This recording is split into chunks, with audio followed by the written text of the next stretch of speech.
এখন রাত বাজিতে প্রায় 1টার কাছে। তো আমার বেটা তো কালকে পরীক্ষা বলে পড়াশোনা করতে বসে থাকে, আর আমাকে দিকে বলিতে খালি মামনি উঠো আমার খিদা লাগিছে। আর আমি তো একদমই ঘুমাইয়ে গেছনু, আমার চোখ দেখে বুঝতে পারতেন আপনারা, আমার সেই ঘুম লাগিছে।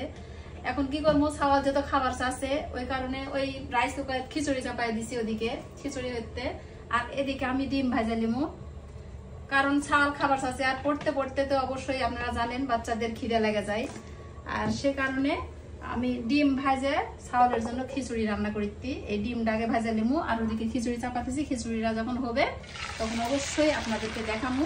মামুনি তুমি কত বড় করে ডিম ভেজেছো গো? হ্যাঁ বেটা, এই দেখো কি সুন্দর করে ভেজেছি। এখন এটা উল্টায় দিব, গায়ে পড়বে না, আস্তে করে দিয়েছি। খিচুড়ি তোমার কত দূর? আমার তো খুব খিদা লেগেছে। আসো দেখ, এই দেখো বেটা তোমার খিচুড়ি হয়ে গেছে প্রায়, না লাড়ে দিলে হয়ে যাবে। এই দেখো ওই একই ছুনিতে দিলা, সমস্যা হবে না? কিসের, ওরা ডিম ভাজিছি, এটা দিয়ে আবার খিচুড়ি লাড়িতি।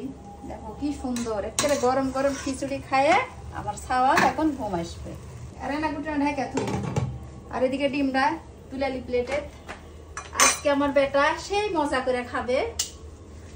ডিমটাও হচ্ছে একেবারে মাশাআল্লাহ, কাল্লা খান লাগতে রাপু ডিম। দেখো পাউরুটি লাখান লাগতে, দেখছেন কত সুন্দর। দেখো তাহলে এটা আমার ছাওয়াল আজকে পেট ভরে খাবে, অনেক রাত ধরে পড়িছে। আর আমিও খুশি মনে আমার ছাওয়ালের জন্য খিচুড়ি আর ডিম সুন্দর করে রান্না করেছি। এবার চলো তোমার খাবার দি, চলো। দেখো গরমে সে দেখো আমার মুখ চোখ মুছে ঘামে গেছে। বেটা বলো, তুমি ডিমটা হাতে লেও, না হলে আমি পারবো না। নি এটা গরম জি, সেটাকে দুটা ধরবার লাগে, তখন ছেঁকা লাগবে নি গরমের। টেবিলে বসো। টেবিলে বসবো না, নিচে বসে খামো আজকে। নিচে কেন বসবা তুমি?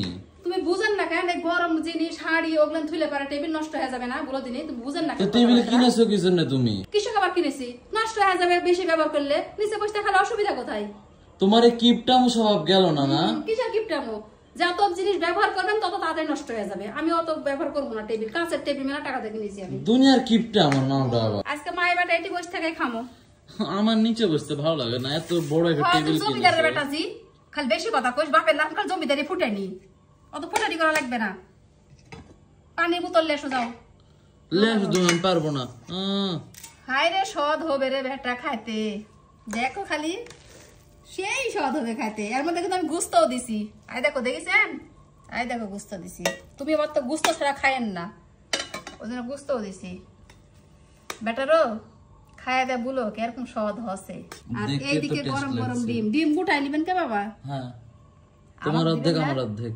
আমি ওরাই মন বুঝিতি তোমার, যে আমার বেটা কি বলে আমাকে থুইয়া খায় না, আমাকে দিয়ে খায়। তোমার অর্ধেক আমার অর্ধেক, তোমাকে থুই আমি খেতে পারি? এই তো আমার বেটা বেশি দিছি। তুমি বেশি নাও না, তুমি খায়া দে বড় হবেন, আর আমি যখন বুড়া হমু তখন আমাকে খাওয়াবেন, খাওয়াবেন তো এটা ইনশাআল্লাহ।